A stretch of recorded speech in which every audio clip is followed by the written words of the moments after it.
MVP accounts. My name is Kimmy Jimmel. I'm here today with the best basketball player to play the game itself, Michael Jordan.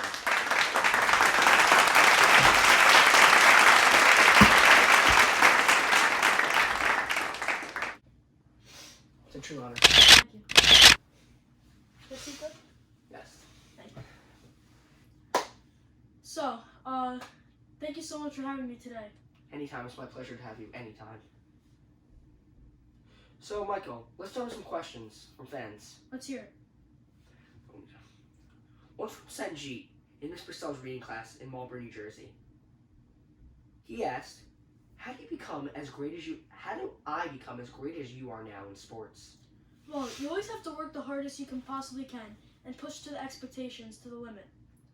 But, how I thought of it, there really was no limit, so I just kept working hard no matter what. I always believed in myself to get to where I am today. As I once said in an interview, I've missed more than 9,000 shots in my career. I've lost almost 300 games.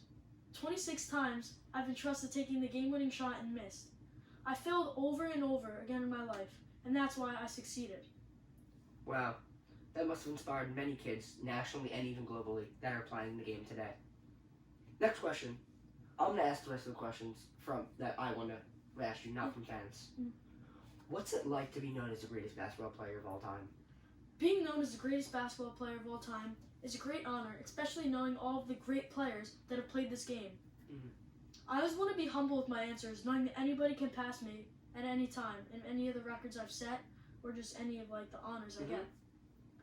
Being known, as I said, being known as the greatest basketball player ever is just an amazing thing, knowing from what I came from and who I am today to how I worked so hard to get here and I finally paid off.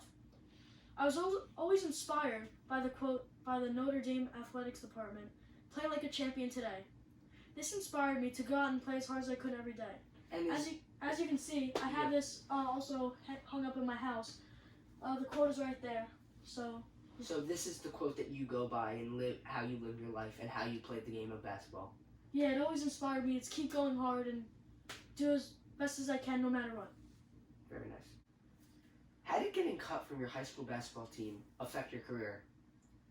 As you know, I was cut from the high school varsity team when I was a sophomore in high school. I had to play on junior varsity for a year because the coach didn't believe in me because I was not as tall as the other athletes on opposing teams and on my team. But this really inspired me to work harder because I knew I had the ability to play with varsity teams and I knew I could rise above all the odds to be the best player on the court at all times. In my autobiography, Driven from Within, Coach Herring, my high school coach, paraphrased, "He didn't have the height to play against these other players."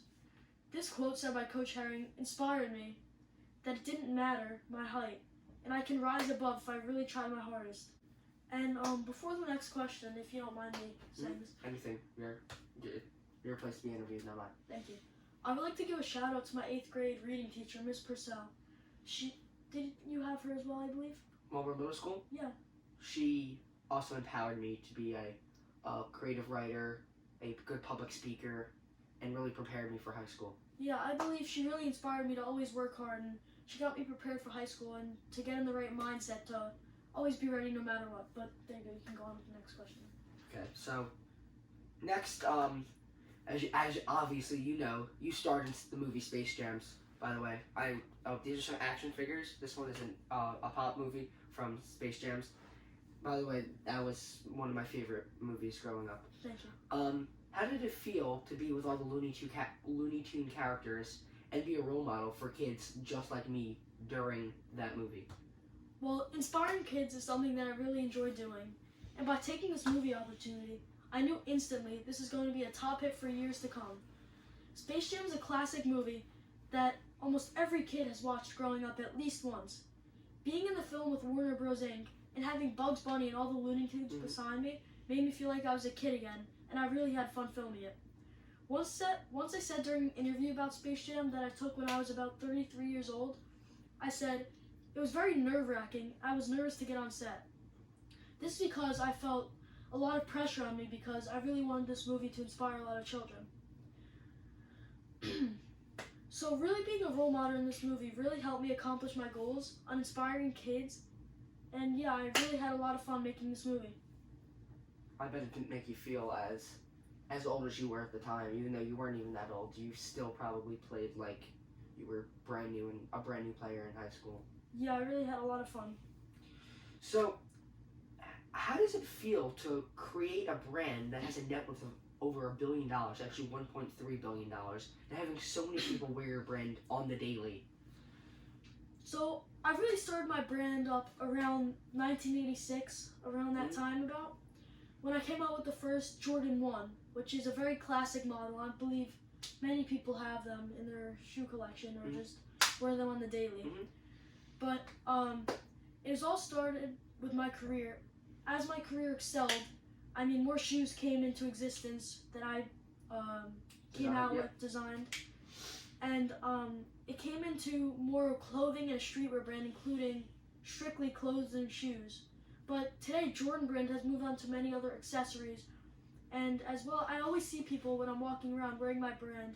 I see actually you're wearing Jordans as well. Oh, such a coincidence. As well as I always am. Always repping the brand. Always, God always. But anyway, let's get back to this question. It all started with one design, and I couldn't have done anything at all with this brand without my friend Tinker Hatfield, who is actually one of the biggest designers in my brand. Tinker was a big help to my brand and really helped me design the Jordan models from the Jordan 3 to present-day Jordans. He's now moved on to Nike as well, because Jordan brand is obviously owned by Nike, and he's now even up to the technology with making shoes that are self-lacing. Like Back to the Future and things like those type of yeah, shoes. Exactly. So, to see Tinker really take this opportunity to excel the brand and obviously helping me with my brand as well is just really amazing. So once I actually asked Tinker Hatfield what inspires him to do his work and take pride in what he makes, he said a professor once told me, if you don't love or hate your work, you haven't done anything. So this is really how I feel about my brand today, and I'm really happy where it's ended up, and it's still improving right now as we speak. So I have a bit of a personal question here today.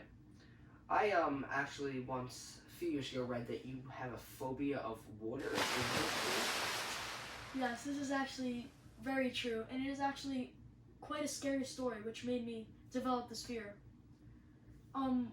So on Goliath.com, it's just like a website about a bunch of stuff. It actually has the story about how I got my phobia of water, and it really goes into depth about it. So it says on the website, Jordan has a fear of water, which stems from a tragic incident during his childhood.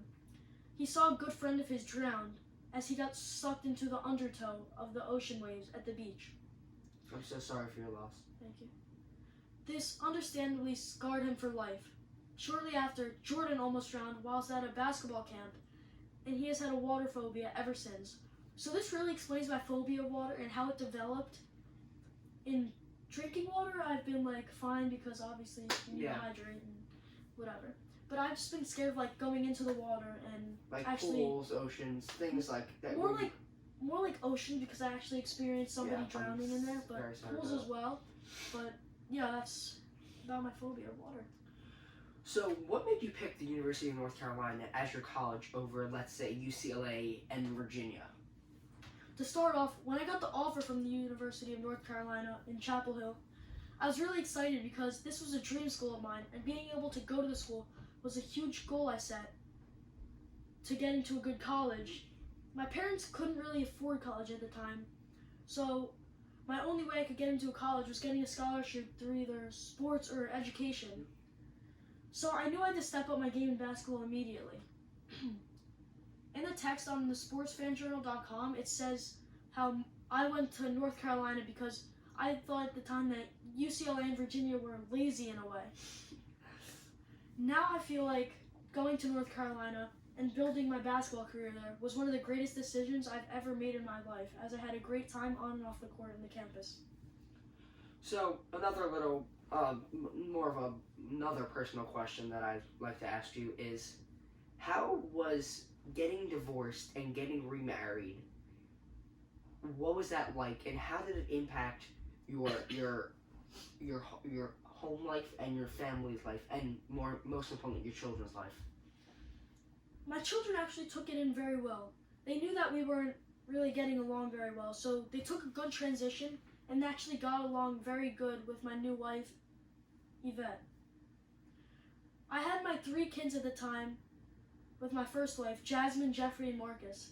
Jeffrey was 10 at the time, Marcus was 8, and Jasmine was 6. They didn't really understand what was going on when we got divorced, but they took it as a good transition, knowing that now they had a new so-called mother role in their life.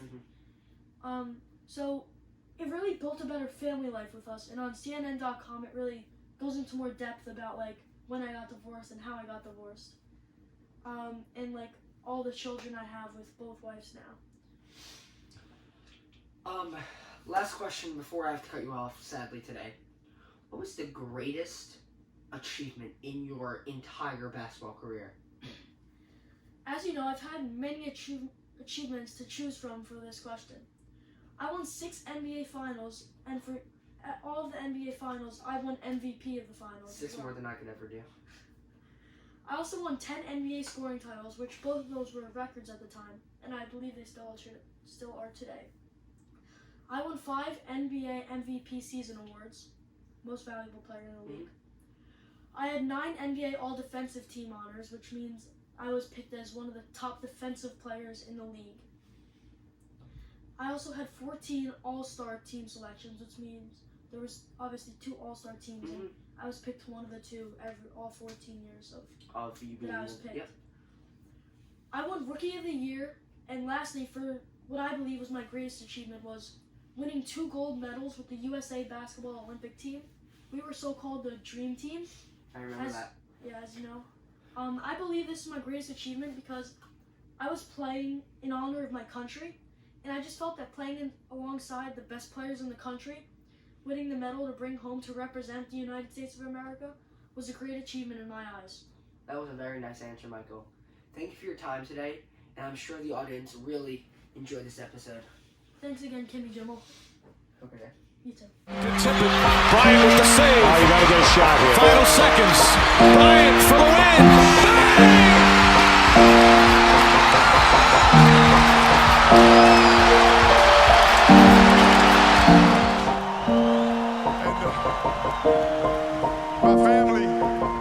My family, my wife Vanessa, our daughters Natalia and Gianna, thank you guys for all your sacrifice. For all the hours I spent in the gym working and training. And Vanessa, you holding down the family the way that you have. I can't, there's no way that I can thank you enough for that. So from the bottom of my heart, thank you. And what can I say? Mamba out.